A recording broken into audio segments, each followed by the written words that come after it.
اختلافات کا حل ڈھونڈا جا سکتا ہے مگر حسد اور بغض کا نہیں۔ حسد ایک زہر ہے جسے انسان پیتا خود ہے اور توقع دوسرے کی مننے کی کرتا ہے۔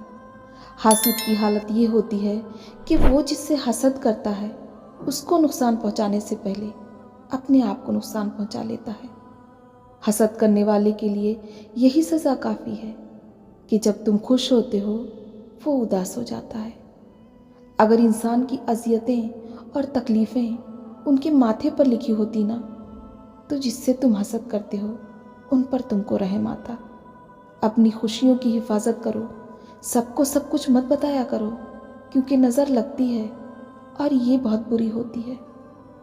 لوگوں کے حصے کی خوشی پر حسد مت کرو کیونکہ آپ نے ان کے حصے کا غم بھی تو نہیں دیکھا۔ اکثر خاندانوں میں ایسے نمونے ہوتے ہیں جو اپنوں سے حسد کرتے ہیں اور غیروں کی غلامی کرنے میں فخر محسوس کرتے ہیں۔ کچھ لوگ جتنے کیڑے دوسروں میں نکالتے ہیں نا، اگر وہ اپنے آپ میں ایک کیڑا بھی نکال دیں تو ان کی اور دوسروں کی زندگی بڑے آرام سے گزر سکتی ہے۔ جو آپ سے حسد کرتے ہیں ان کی عادتیں کچھ ایسی ہی ہوتی ہیں۔ ایک شخص سے ملنے کے بعد جب آپ خود کو جذباتی طور پر تھکا ہوا اور ہارا ہوا محسوس کرتے ہیں تو آپ سمجھ لیں کہ وہ آپ سے حسد کرتا ہے۔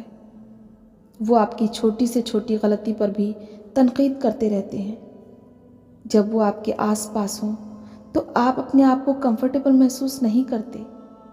وہ اکثر اپنی ناکامیوں پر آپ کو یا دوسروں کو ذمہ دار ٹھہراتے رہتے ہیں۔ آپ جو بھی کہتے ہیں اور کرتے ہیں ان کو اس میں برائیاں ہی نظر آتی ہیں۔ وہ آپ کے ذاتی حدود کا بھی خیال نہیں کرتے اور نہ کسی بات پر آپ کے انکار کو اہمیت دیتے ہیں۔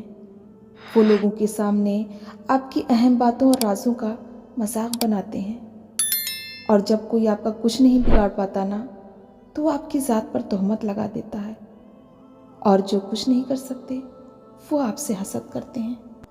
لوگ حسد انسان سے نہیں، اس کی زندگی میں موجود خوشیوں، کامیابیوں اور اس کو میسر نعمتوں سے کرتے ہیں، اور پھر کسی کی خوشیوں سے حسد کرنے کا بھی کوئی فائدہ نہیں۔ سب کو وہی ملتا ہے جو اللہ تعالیٰ نے ان کے نصیب میں لکھ دیا ہوتا ہے۔ اگر کوئی آپ سے جلتا ہے تو بجائے غصہ ہونے کے اس کے جلن کی قدر کریں، کیونکہ یہی وہ لوگ ہیں جو آپ کو خود سے بہتر سمجھتے ہیں۔ حسد ایک ایسا جذبہ ہے جو دوسروں کا تو کچھ نہیں بگاڑتا مگر حاسد کا سکون غارت کر دیتا ہے۔ حالانکہ حسد کرو گے تو کچھ نہ پاؤ گے اور اگر شکر کرو گے تو گن نہیں پاؤ گے۔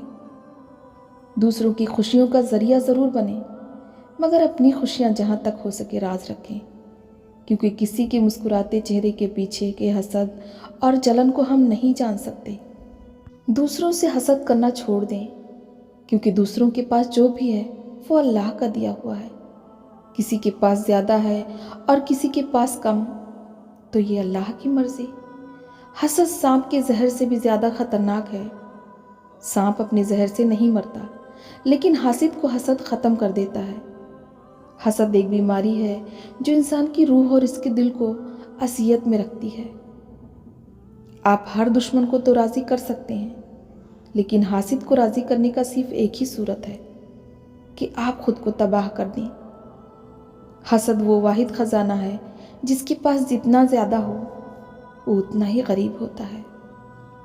حسد کرنے والے کے لیے بد دعا کی ضرورت نہیں ہوتی، وہ تو پہلے ہی سے حسد کی آگ میں جل رہا ہوتا ہے۔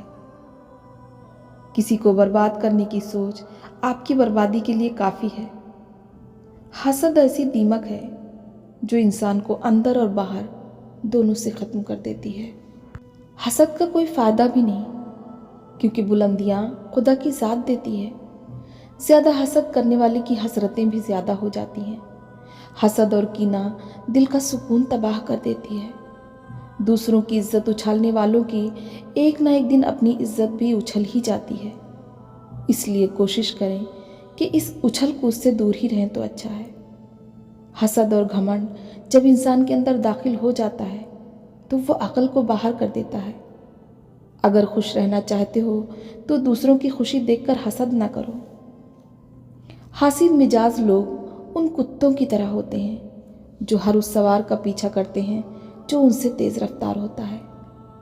کسی نے ایک درویش سے پوچھا، دنیا میں سب دکھی کیوں ہیں؟ درویش نے جواب دیا، خوشیاں تو سب کے پاس ہوتی ہیں، بس ایک کی خوشی دوسرے کا درد بن جاتی ہے۔